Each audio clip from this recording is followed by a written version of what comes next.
Hi friends, அனைவருக்கும் வணக்கம். இது என்னுடைய 200வது வீடியோ. மனிதன் ஜெயிக்காத ஒரே விஷயம் மரணம். ஒரு பிறந்த நாள் கூட்டத்தின் நீளம் அவன் பெற்ற அங்கீகாரத்தை சொல்லும். ஒரு இறந்த நாள் கூட்டத்தின் நீளம் அவன் வாழ்ந்த வாழ்க்கையை சொல்லும். வாழ்க்கையின் தத்துவத்தை கடவுள் புரிந்த ஒரு தருணம். இருக்கின்ற பொழுது இல்லாத மரியாதை இல்லாத பொழுது இருக்கிறது. மயானம் வந்தது. நேற்றைய சவங்களை நாளைய சவங்கள் சுமர்ந்து சென்றது. கடவுள் யோசித்தான், மரணம் ஒன்று இல்லை என்றால் இந்நேரம் மனிதன் கடவுளையே கொன்றிருப்பான். பாவம் ஆடிய மனிதன் உறங்குவதற்கு செய்த ஆடாத தொட்டில்தான் இந்த மயானம். வந்த வேலை முடிந்து சென்றது கூட்டம். ஆறறிவு அடங்கி ஓய்கின்ற ஆட்டம். கடவுள் பார்த்தான், உயர்ந்த சாதியினருக்கும் தாழ்ந்த வகுப்பினருக்கும் தனித்தனியே மயானங்கள். மதங்கள் ரீதியாகவும் மயானத்தில் பிரிவுகள். சாம்பல் மேட்டில் கூட சன்மார்க்க பிரச்சனை. என்ன மனிதன் இவன்! அரைஜான் அண்ணா கயிற்றை அறுக்கும் வேலையிலும் அடங்க மறுக்கிறானே இவன்! என்ன மனிதன் என்று கடவுள் யோசித்தான். அங்கிருந்து புறப்பட தயாரானான். சில ஆவிகள் ஆண்டவனை அடையாளம் கொண்டு ஓடி வந்தது. யார் நீ என்று கேட்டான் இறைவன். நேற்று வரை நான் முதலாளி, இன்று என் விலை என்ன என்று எனக்கே தெரியாது என்றது ஒரு ஆவி.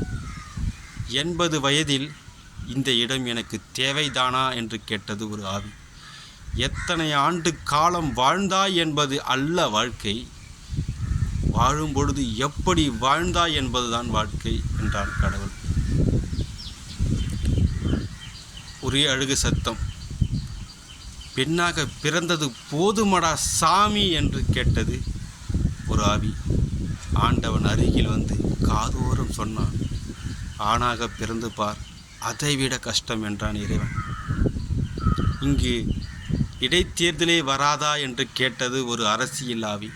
ஆண்டவன், இன்னும் திருந்தவில்லையா என்று கேட்டான் இறைவன். இறைவா, நான் செய்த பாவம் என்ன என்று அழுதது ஒரு குழந்தை ஆவி. பாவிகள் நிறைந்த இந்த உலகத்தில் நீ பிறந்ததுதானடா நீ செய்த பாவம் என்றான் இறைவன். நல்லவர்கள் எல்லாம் சீக்கிரம் அழைத்து செல்கிறாய், கெட்டவர்களை நீண்ட நாள் வாழ வைக்கிறாய். இது என்ன உன்னுடைய நீதி என்று கேட்டான். ஆண்டவன் சொன்னான், கெட்டவர்கள் நிறைந்த இந்த உலகத்தில் நல்லவர்களை நீண்ட நாள் வாழ வைத்தால் அவர்களும் கெட்டவர்களாகி விடுவார்கள் என்றான் இறைவன். மலர் படைத்தாய், மனம் படைத்தாய், பின்பு ஏன் மதம் படைத்தாய் என்று கேட்டது ஒரு ஆவி. ஆண்டவனுக்கும் அடிசருக்கும் என்றான் இறைவன். ஒரே சிரிப்பு சத்தம். நல்ல வேளை நாம் தற்கொலை செய்து கொண்டது நல்லதாக போயிற்று என்றது ஒரு ஆவி. ஆண்டவன், கோழைகளோடு நான் பேசுவதில்லை என்றான் இறைவன். எல்லா உயிரினங்களும் பிறப்பு ஒன்று இருந்தால் இறப்பு ஒன்று இருக்கு. ஆனால் ஆண்டவா, உனக்கு மட்டும் மரணமே இல்லையா என்று கேட்டது ஒரு ஆவி. எனக்கும் மரணம் உண்டு.